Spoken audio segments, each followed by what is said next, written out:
लेकिन किसी भी तरह का हॉस्पिटल चला रहे हैं तो गलत है। गलत है। उनको रजिस्ट्रेशन करवाना ही पड़ेगा। और चाहे वो रजिस्ट्रेशन बड़े अस्पताल हो या छोटे, बड़ा हो चाहे छोटा हो, रजिस्ट्रेशन कराना जरूरी है। और रजिस्ट्रेशन के कुछ शर्तें हैं, नियम है उनको, जैसे डिग्री वाले डॉक्टर होना चाहिए, डॉक्टर की जो रजिस्ट्रेशन के लिए उनको कागज़ लगाना चाहिए कि, और उनको सहमति प्रदान करना चाहिए, डॉक्टर साहब का रजिस्ट्रेशन नंबर होना चाहिए।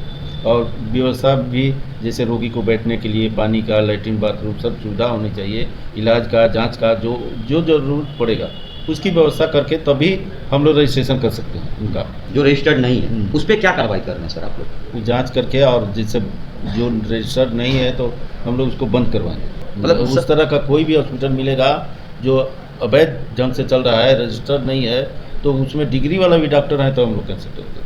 क्या जो 10 साल से अस्पताल चला रहे हैं, 50 बेड की संख्या उनके पास, और वो भी निबंधन की जो 18 की संख्या उनमें उनका नाम नहीं है, तो उनके ऊपर भी कार्रवाई होगी? बिल्कुल बिल्कुल।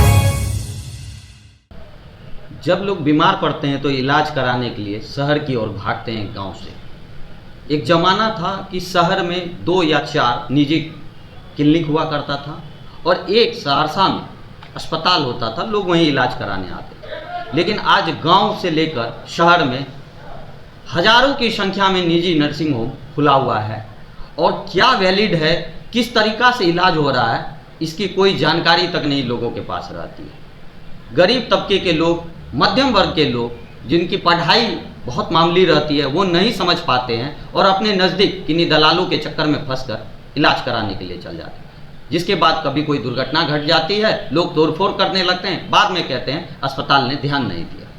इन्हीं सवालों को लेकर आज हम बात करने आए हैं Saharsa civil surgeon doctor Rajnarayan Prasad ji से। नमस्कार, मैं नितिन सिंह, आप देख रहे हैं सहरसा। आइए सीधे बातचीत करते हैं सर से। सर, शहर में बहुत सारे अवैध निजी नर्सिंग होम, मैं कहूँगा, जो खुले हुए। आज ही एक संख्या पता चली है कि मात्र सहरसा में 18 ही जो निजी नर्सिंग होम हैं वो वैलिड हैं, बाकी सारे अवैध हैं। इसमें कितनी सच्चाई है सर? 18 का रजिस्ट्रेशन हो गया है, और इस शर्त पर हुआ कि बहुत सा पेशेंट हॉस्पिटल है जिसमें अवैध माने 40 बेड से नीचे भी है जी। छोटा छोटा 2 गो 4 गो 6 गो बेड लगा करके और क्लिनिक चला रहे हैं। तो उन लोगों का रजिस्ट्रेशन के लिए अप्लाई करते हैं तो उनको आयुष्मान कार्ड लेना पड़ेगा, आयुष्मान के थ्रू इलाज भी करना पड़ेगा, जो भी भारत सरकार की एक महत्वाकांक्षी योजना है जिसमें 6 लाख तक का इलाज मुफ्त में किया जाता है।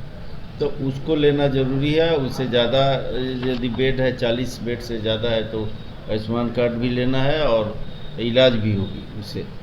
लेकिन यहाँ जो सहरसा ज़िला में है, बहुत सा खोले हुए हैं लोग, तो हम लोग सब प्रभारी लोगों से हॉस्पिटल में किसका किसका अवैध क्लिनिक है उसका जांच करके रिपोर्ट मांग रहे हैं, और अपने मशीनरी के थ्रू भी हम लोग जांच करवाएंगे, और जो लोग बिना रजिस्ट्रेशन का है उनको बंद करवाएंगे और उन पर कार्रवाई भी करेंगे। मतलब जिनके पास सर रजिस्ट्रेशन नहीं है, वैलिड वो भी हैं, लेकिन बस वो अभी तक निबंधन नहीं कराए हैं, इसीलिए वो गलत कहे जा रहे हैं। नहीं, जो निबंधन नहीं कराए हैं लेकिन किसी भी तरह का हॉस्पिटल चला रहे हैं तो गलत है। गलत है। उनको रजिस्ट्रेशन करवाना ही पड़ेगा। और चाहे वो बड़े अस्पताल हो या छोटे, बड़ा हो चाहे छोटा हो, रजिस्ट्रेशन कराना जरूरी है। और रजिस्ट्रेशन के कुछ शर्तें हैं, नियम है उनको, जैसे डिग्री वाले डॉक्टर होना चाहिए, डॉक्टर की जो रजिस्ट्रेशन के लिए उनको कागज़ लगाना चाहिए कि, और उनको सहमति प्रदान करना चाहिए, डॉक्टर साहब का रजिस्ट्रेशन नंबर होना चाहिए। और व्यवस्था भी, जैसे रोगी को बैठने के लिए पानी का, लैट्रिन, बाथरूम सब सुविधा होनी चाहिए, इलाज का, जांच का, जो जो ज़रूरत पड़ेगा उसकी व्यवस्था करके तभी हम लोग रजिस्ट्रेशन कर सकते हैं उनका, और सर्टिफिकेट दे सकते हैं कि क्लिनिक चलाइए। यदि नहीं है वो सब सुविधा तो हम लोग नहीं देंगे। तो ये जो सर रजिस्टर्ड नंबर है, जो मानक मूल्य नंबर है, वो अभी कितनी संख्या की है? 18 है, अभी रजिस्ट्रेशन किया हुआ हॉस्पिटल है 18। और जो उसके ज़्यादा यदि करते हैं लोग कोई प्रैक्टिस तो वो अवैध है। अच्छा, बाकी जो भी है सब अभी अवैध है। अच्छा। और सरकारी हॉस्पिटल छोड़ के सरकारी हॉस्पिटल में जाना चाहिए, क्योंकि सरकार सब तरह की सुविधा कर दी, जांच से लेके अल्ट्रासाउंड, एक्सरे और ईसीजी भी हो गई और टोटल व्यवस्था इलाज की भी, दवा की भी मुफ्त में मिल रही है। तो सरकारी हॉस्पिटल में जाना चाहिए, वहाँ सारी सुविधा है और ज़्यादा से ज़्यादा डॉक्टर लोग भी क्वालिफाइड हैं, उनसे फ़ायदा उठाना चाहिए पब्लिक को। और जो नीम हकीम यहाँ जा करके पैसा भी बर्बाद कर रहे हैं लोग, टाइम भी बर्बाद कर रहे हैं लोग, रोग सही से इलाज नहीं होता है और रोग बढ़ जाता है, बाद में जाएंगे हॉस्पिटल में। हम लोग सर सदर अस्पताल पे भी बातचीत करेंगे।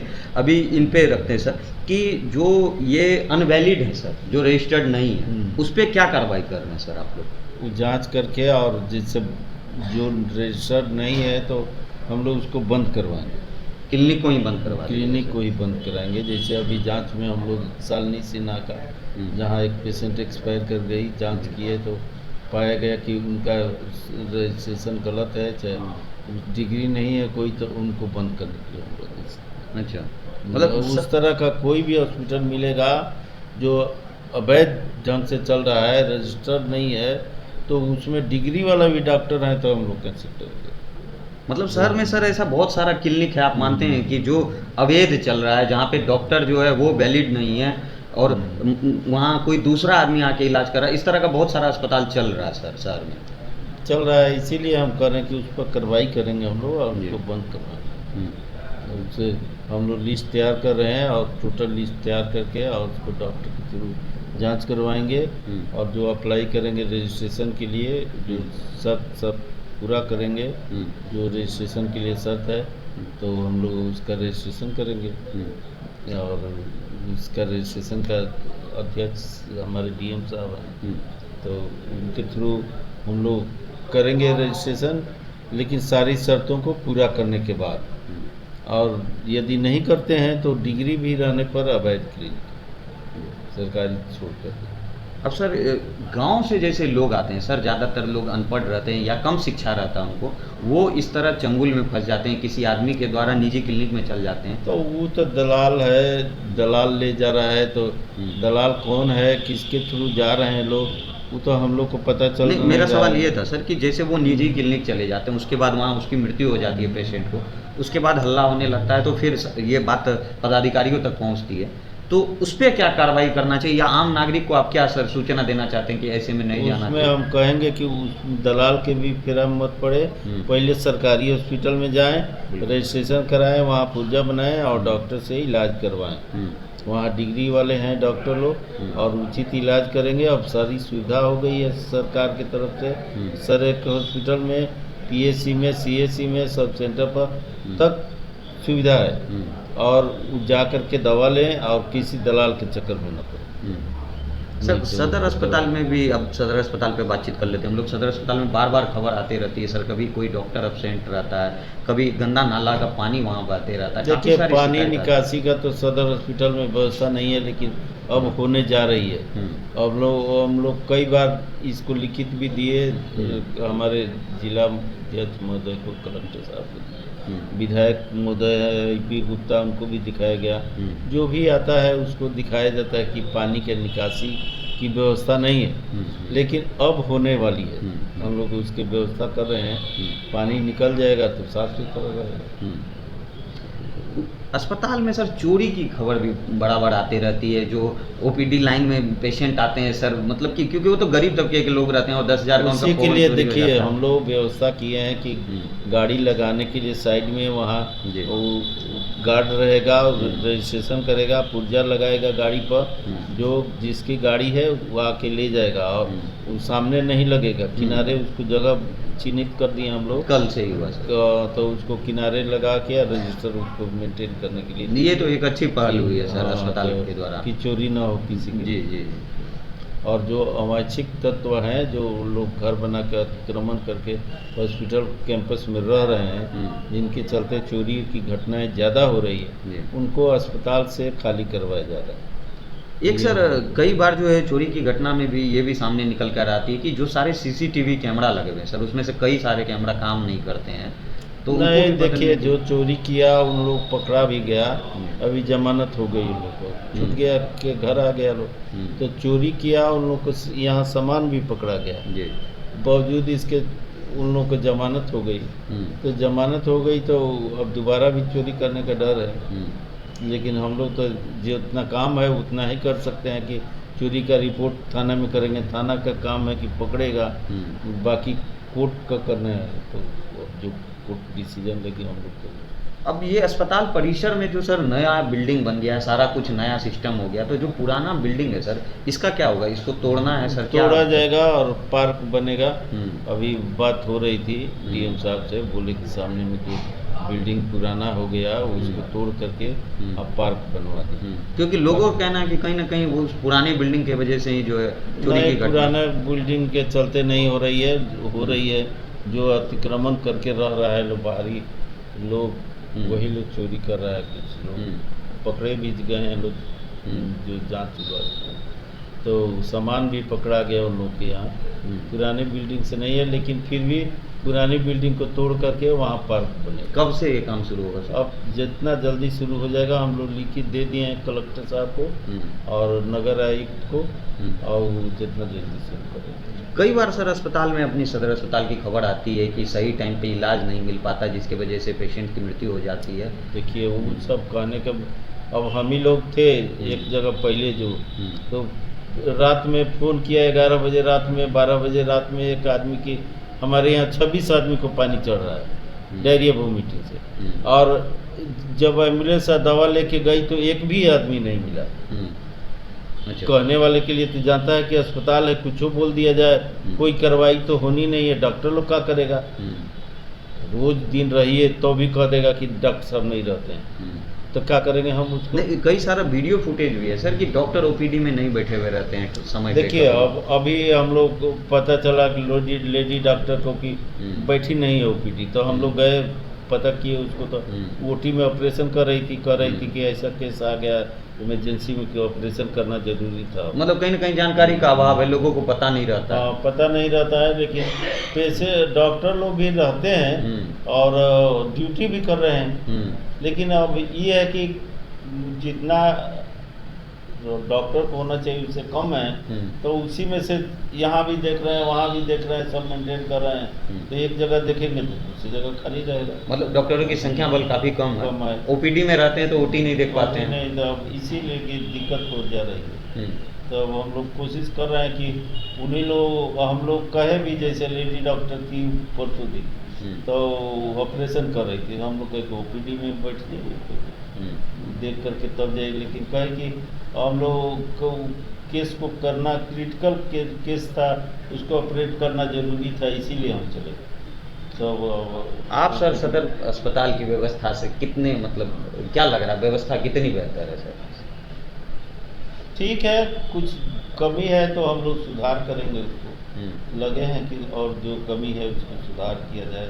जैसे जिला प्रशासन भी हमारे हर वक्त उसको जांच कर रहे हैं, देख रहे हैं जो कमी है उसको पूरा कर रहे हैं। जैसे वार्ड में पंखा नहीं लगा था तो पंखा लगवा दिए सब जगह, एसी नहीं लगा था ओटी में तो एसी लग गया।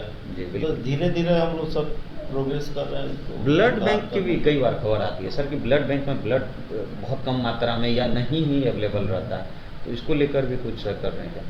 नहीं, ब्लड बैंक में देखिए, ब्लड बैंक का एक नियम है कि ब्लड दीजिए, आपको जो जरूरत होगा मिलेगा। तो बहुत लोग ब्लड देना नहीं चाहते हैं, ले तो जाएंगे लेकिन देना नहीं चाहते हैं, तो दीजिएगा, देंगे तभी तो ब्लड रहेगा। इसीलिए स्टोर में अवेलेबल नहीं होता है, क्योंकि कोई ना कोई देंगे तभी तो ब्लड रहेगा हॉस्पिटल में। और कोई गार्जियन है पेशेंट का कि ब्लड चढ़ना है लेकिन वो देना नहीं चाहता है ब्लड, जो पैसा कुछ 500 रुपया रखा गया प्रोसेसिंग मनी, तो वही जमा करता है लेकिन ब्लड ले जाता है, तो ले जाएगा। वैसे ब्लड तो कम होना है, स्वाभाविक है, हॉस्पिटल में जो ब्लड है वो तो कम हो जाएगा। लेकिन दूसरी जगह, बहुत जगह है, जैसे हमारे कैमूर में था पहले कि ब्लड दीजिए तो भी आपको मिलेगा, यहाँ वो नहीं, आप अपना ले जा सकते हैं, 500 रुपया जमा करिए, जो निकाला उकाला गया सामान का दाम दे दीजिए और ले जाइए। और दूसरी जगह नहीं, ब्लड दीजिए तो भी आपको मिलेगा, तो उससे कम नहीं होता है। लेकिन यहाँ तो बहुत लोग देना ही नहीं चाहते हैं, केवल ले जाएं।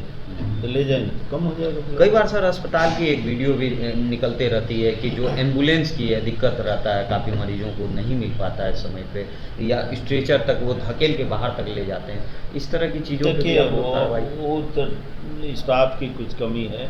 जैसे एसडीओ साहब को दे दिया स्ट्रेचर टूटा जी। हुआ और फिर से रिसीव किया नया स्ट्रेचर 4 गो। वही हम लोग बात कर रहे थे, पूछ रहे थे जो स्ट्रेचर रिसीव किया कि नया क्यों नहीं दिया। अब तो मान लीजिए आप भी फोटो खींच दीजिएगा कि स्ट्रेचर को टूटा हुआ दे दिया, तो टूटा हुआ नया रिसीव किया तो नया दे देना चाहिए। पुराना दे दिया, अब हम लोग का हॉस्पिटल की बदनामी हो गई, उससे काम भी नहीं हुआ।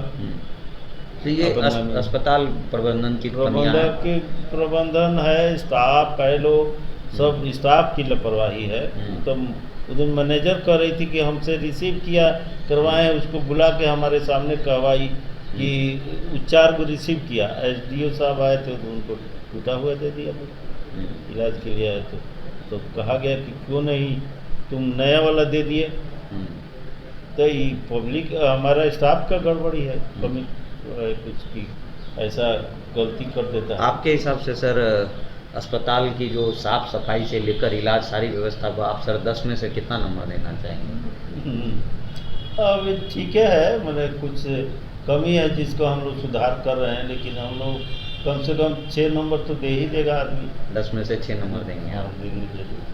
कुछ कमी है तो एक आखिरी सवाल कि सर जो ये निजी नर्सिंग होम है, ऐसे बहुत सारे नया बाजार हो या रिफ्यूजी कॉलोनी हो या बटराहा हो, ऐसे बहुत सारे निजी छोटे से लेकर बड़े बड़े हैं सर। क्या जो 10 साल से अस्पताल चला रहे हैं, 50 बेड की संख्या उनके पास, और वो भी निबंधन की जो 18 की संख्या उनमें उनका नाम नहीं है, तो उनके ऊपर भी कार्रवाई होगी? बिल्कुल बिल्कुल। जितना है जो भी चल रहा है, पहले से डॉक्टर भी हैं, रजिस्ट्रेशन नहीं कराए हैं तो उनको काम करवाई होगी। मैंने नहीं करवाएंगे तो बंद भी किया जा सकता, सील किया जाए। पहले जुर्माना लेकर होगा उनका निबंधन होगा, और नहीं करवाएंगे तो बंद होगा। डिग्री से नहीं मतलब है, रजिस्ट्रेशन जरूरी है, बिना रजिस्ट्रेशन के आप नहीं चला सकते हैं। बहुत बहुत धन्यवाद सारसानाओं से बात करने के लिए। ये हमारे साथ थे सिविल सर्जन राजनारायण प्रसाद, जो बता रहे थे आपको कि जो भी अवैध निजी नर्सिंग होम है, अगर वो जल्द से जल्द अपना रजिस्ट्रेशन नहीं कराते हैं तो उनकी क्लिनिक को बंद कर दी जाएगी।